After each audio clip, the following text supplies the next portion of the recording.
Hello and welcome to this art journal watch-along video. I thought about starting this video with the melody of Star Wars, but then I thought, well, I'm not gonna scare you away. But this week's art journal page is going to be very goofy and quite nerdy. And I'm starting off by gluing down some paper strips, pattern paper scraps that I had laying around, and I'm putting them down in a rainbow order. Now, the background for this week's page is really very goofy and quite nerdy.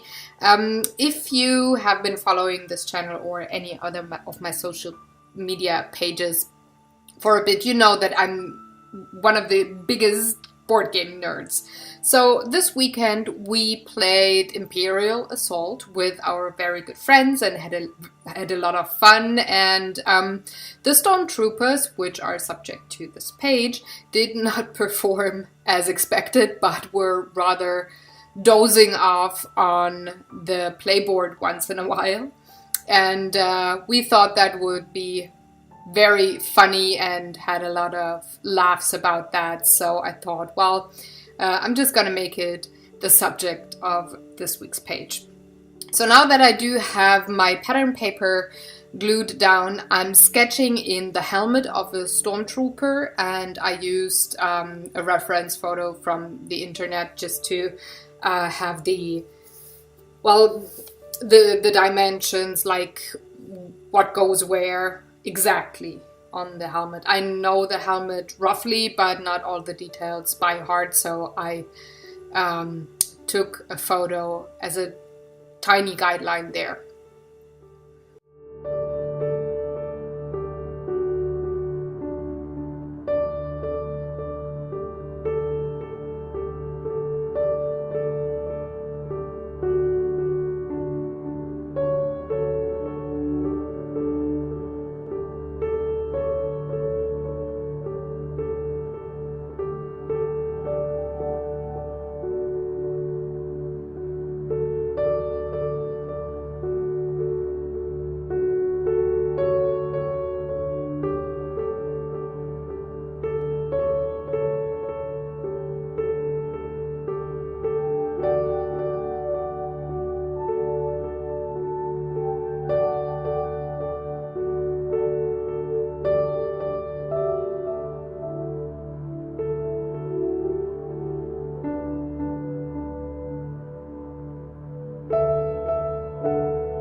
So now that I have the whole helmet sketched in, I'm going all over the lines that are going to be black, or should be black in the original Stormtrooper costume, and I'm masking them off with my masking fluid. Now, it took quite a while to sketch in the helmet, but I wanted to be accurate, and on this pattern paper you could hardly see the lines, just because I have my filming lights on and they're so bright that I had a bit of trouble to see the lines on the pattern paper well, so it just took me a bit longer, but in my personal opinion it was definitely worth the time to put in there.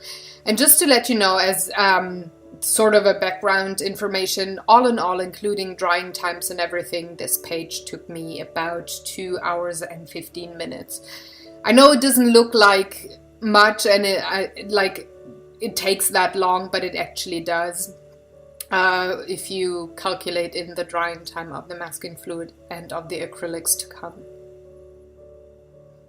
Now this masking fluid is really, really nice, and it's actually done for watercolors, but I'm going to use it with acrylics today, and it works fairly nicely too.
So now that the masking fluid is dry, I'm going in with zinc white acrylics, and I'm going to push back the background a tiny bit. Now you could also use semi-transparent white gesso for that, or watered down white gesso, but I don't have any, and the zinc white works nicely for me. It's not opaque, but it's a lovely color that seals in the background quite a bit there, so it works well.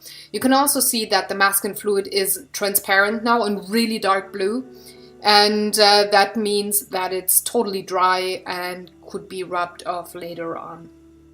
So now that I got the background and I'm happy with that, I'm going on with titanium white, which is totally opaque, and I'm coloring in all the spots on the Stormtrooper helmet. It doesn't matter if I go over the masking fluid, as long as the acrylics are dry. Once I want to rub off the masking fluid, all is good. Nothing goes through there.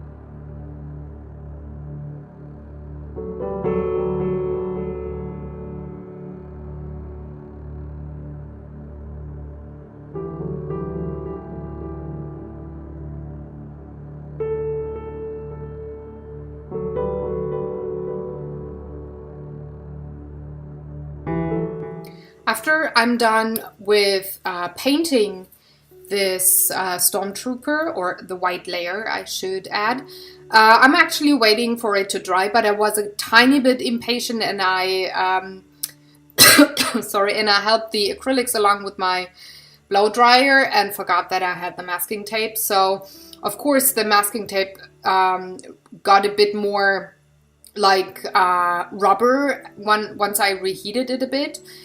Though I didn't use too much heat on the blow dryer, but still it was enough, so it just took me way longer to take off the masking tape. Would I have let it dry like with the normal air in my room? I wouldn't have had to rub as much on the masking fluid. It just took a bit longer, and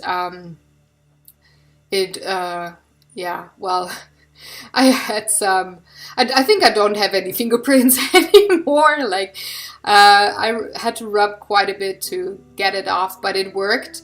And on some very few places, because I applied so much pressure on the paper, I took off a bit of the pattern paper in the background, but that in the end just added to the roughness and got a bit of depth to the helmet, so I wasn't too sad about having made that mistake by using my blow dryer on the masking fluid.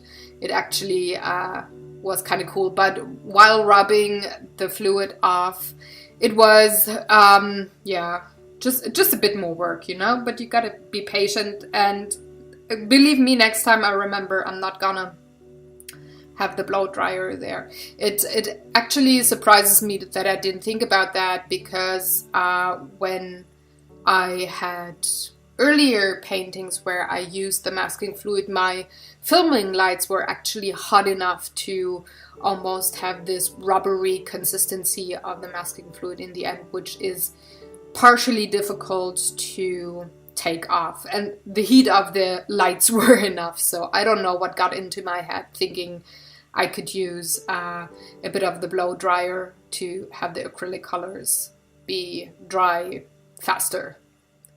But then again, you gotta learn, right? So it's fine.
Now that I have all of the masking fluid finally removed, I'm gluing down the loose paper pieces that got a bit ripped off while I got rid of the masking fluid. And now I just got the white fill-ins of the helmet remaining there. So I'm using a black permanent marker to outline all of the pieces that would be black in the original helmet, or that would have a deep, deep shadow. And I'm planning to leave the parts that would be black or really dark in shadow, and therefore have a grayish or very dark color. I'm planning to leave those colored with the pattern paper. So I don't want to have the traditional black and white Stormtrooper helmet. I want the color to shine through there, and it kind of being a rainbow colored helmet there. So that's somehow the helmet then connects to the background, which I like a lot. It's not just something plastered on a background.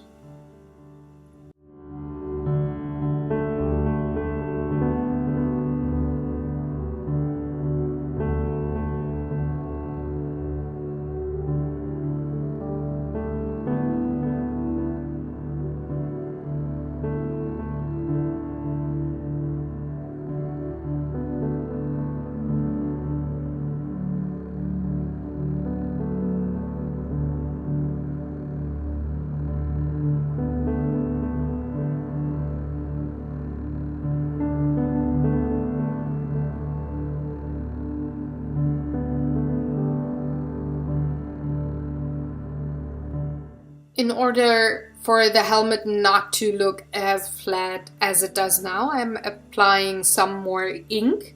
I thought originally when I planned this page that this would be enough, that the zinc white acrylics would push the background to the back way enough, but that wasn't the case, and I didn't want to go over the background with some more white color, so I thought, well, I'm just gonna give it like an outline or of some kind with ink. So I took purple ink first and I applied it with a sponge here, as you just saw, all around the helmet, trying to have a very loose touch and be quite well, like a sun rays in the back, and not being solid with the way the ink spreads out. And then I added black ink, which I also added a tiny bit on the helmet itself to make it look used and kind of scruffy there. Now the black that I'm using is actually an ink that, depending on what paper or surface you use it on, could look like sepia or also have a bluish grayish touch, which I think it does here on this page, just by applying it on titanium white acrylics there. So once I'm done with that, I'm going to let it sit there for a bit and leave it to dry before I add some more details with my white gel pen, just like repairing tiny bits and pieces here, and then I'm going around the whole page with the rest of the ink on the sponge, just to make it look even more scruff and rough, you know. Once everything was dry, I first tried some charcoal, but it didn't work on the paper because I used a certain kind of glue, like a spray adhesive on the back, so you couldn't really see the coal.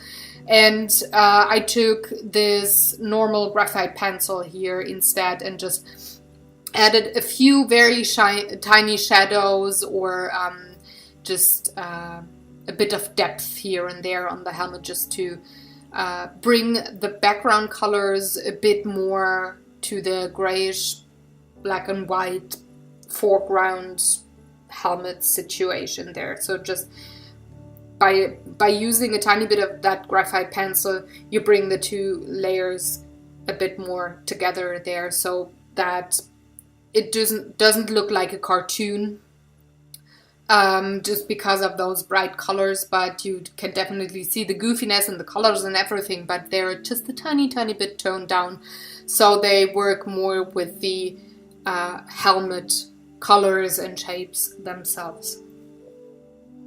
It's fairly simple actually, and I usually just use that when I go for industrial painting, like if I paint any or draw any machines or whatever with a lot of copper colors or other metal colors, that I use that graphite trick.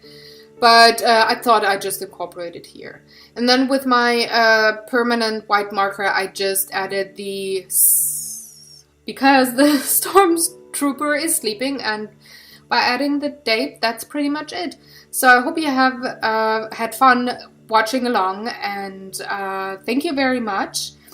I will see you on the next video. Please like and or share this video if you feel other people should see it. Also, if you haven't already, why not subscribe to the channel? I got lots of different kinds of videos for you every day of the week. Thank you, and I'm going to see you. Bye bye.